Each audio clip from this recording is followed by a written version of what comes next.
The old gate groaned like a warning as I pushed it open, the sound slicing through the crisp mountain air. The scent of pine and damp earth filled my lungs, tugging at memories of a dream I'd buried long ago. 15 years had passed since I'd last stood here, staring at the crumbling Victorian house I'd bought on a whim, certain it would be nothing but ruins by now. My name is Thomas Reed, a 52-year-old architect from Denver, and 3 days ago, I thought returning to the Blackwood Mountains would be a simple trip down memory lane. I was wrong. In 2010, I'd snagged this place at a bank auction for $15,000, a steal for a fixer-upper perched 3 hours up a winding road from the city. The old Harper family home was a relic, isolated where winter snow could trap you for weeks and cell service was a pipe dream. My plan was to turn it into a retreat, a quiet space for my designs. But life, clients, a divorce, endless deadlines, pushed it to the back burner.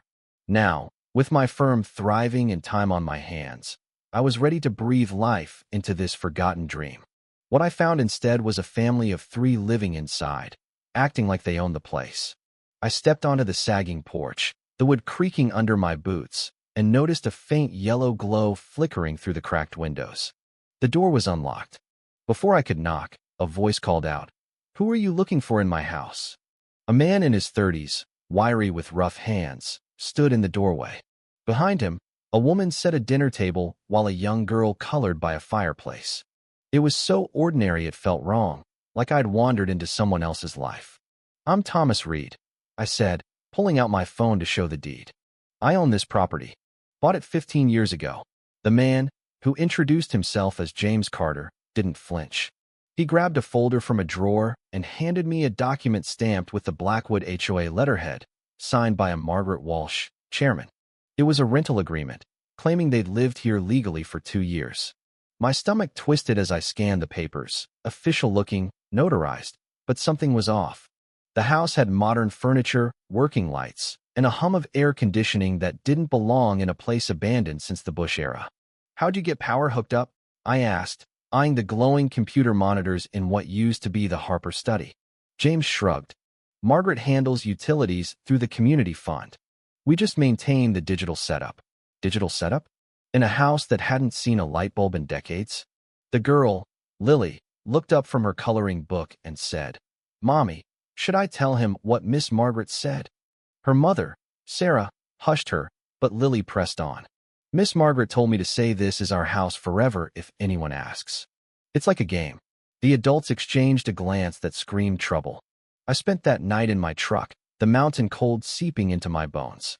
Around 2 a.m., a blue glow pulsed from the basement windows, paired with a mechanical hum like a factory at work. Shadows moved upstairs, and I caught James's voice on the wind. "Margaret, the real owner's here." By morning, a sleek black SUV rolled up, and out stepped Margaret Walsh, a 60-year-old woman with silver hair and a corporate edge. "Mr. Reed," she said, clutching a tablet, "you're harassing my tenants." Her story was polished. The Blackwood Digital Infrastructure Project, approved by the county in 2018, turned abandoned properties into internet hubs for rural areas. The Carters were specialists, maintaining servers, not tenants. She flashed utility bills paid by a Blackwood community fund and county permits I couldn't dispute on the spot. But when I demanded to see the basement, she blocked me. "Sensitive equipment," she said.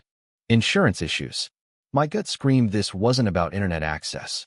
I drove to the county clerk's office, a 3-hour slog through icy roads. Clara Thompson, a veteran clerk, raised an eyebrow when I mentioned the HOA. "You're the 3rd person this month asking about them," she said, pulling up records. The Blackwood HOA formed in 2018, 8 years after my purchase. Their zoning amendment, passed in a shady closed session, let them repurpose abandoned properties. Clara showed me a map, 18 red dots across Colorado and Montana, all abandoned homes turned digital hubs, each pulling enough power for a small factory. The community fund was shelling out $15,000 a month per site on electricity alone. My sister, Ellen Harper, called as I left the office. Her husband, Michael Harper, was a descendant of the original owners. "That house was Grandpa Williams," she said. "He was an IBM engineer in the 80s, built a computer room in the basement for mainframes. It had dedicated power lines from a dam and spring water cooling. The pieces clicked. Margaret wasn't running a charity project. She'd targeted William's house for its unique setup, perfect for something like cryptocurrency mining. Back at the house, James cracked under pressure. Margaret hired me to upgrade William's system, he admitted. It's 200 ASIC miners down there, churning out 25 Bitcoin a month, over $1 million. He thought it was legal, backed by county permits. But Michael's lawyer, Robert Klein, dug deeper. Using William's old credentials, Margaret had set up shell companies, laundering millions through crypto exchanges. The basement, humming with William's cooling system, was a goldmine for her Alpine Digital Network, a global crypto laundering operation. Margaret's response was swift. She arrived with 2 armed men, their tattoos hinting at military backgrounds. "This is a federal technology program," she claimed, flashing Department of Energy papers. "You're interfering with national security." Her offer, $500,000 for my claim, with a veiled threat of consequences if I refused. Lily's voice broke the tension. "Why's Miss Margaret talking to those scary men on the computer?" she asked, mentioning funny tattoos and foreign languages. Sarah's face paled. Margaret was tied to international criminals. Then my phone rang. "Mr. Reed, this is FBI agent Laura Bennett," a voice said. "We need to meet." At a truck stop, Robert uncovered that Councilman David Perry was blackmailed by Margaret with compromising photos. "She controls half the county," he confessed. Agent Bennett revealed the FBI's Operation Peak Pulse, tracking Alpine Digital for 2 years. James and Sarah were undercover DEA agents, and Lily was Bennett's daughter, placed with them after her father, Agent Paul Reed, was killed investigating the network. The storm hit, trapping us in Blackwood. Margaret's men surrounded the house, and she issued an ultimatum: sign over the property or end up like Agent Reed. Ellen pulled me aside.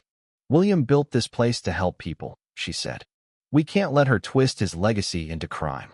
Her words steeled me. Then Lily whispered to Ellen. "The nice FBI lady said help is coming." Moments later, Agent Bennett stormed in, backed by federal agents. "Margaret Walsh, you're under arrest," she declared. The community meeting that followed was electric. Over 150 residents packed the Blackwood Hall as Bennett exposed Margaret's network, laundering $1.8 billion for cartels and terrorists. Sheriff John Carter, blackmailed for years, confessed his role and revealed recordings he'd made for the FBI. Margaret's empire crumbled as her contractors were arrested, and she ranted about her father's death in prison, driving her to beat the system. Her 25-year sentence closed the chapter. By March 2024, Operation Peak Pulse dismantled 67 global mining farms, seizing $140 million in Bitcoin. The HOA was dissolved, my property restored, and Williams' designs protected. Blackwood became a carbon-neutral model, using Williams' renewable energy plans. Ellen founded the Harper Foundation to honor his vision. At our first community festival, Lily planted a tree in Williams' garden, a symbol of renewal. Standing on the hill overlooking Blackwood, I saw a community reborn. Williams' letter, found in his lab, said it best: technology should serve humanity, not enslave it. From a creaking gate to a global takedown, we'd fought for more than a house. We'd fought for justice. What would you have done? Faced with corruption and violence, would you stand your ground or walk away? Share your thoughts in the comments. Let's talk about fighting injustice in our lives. Your voice matters.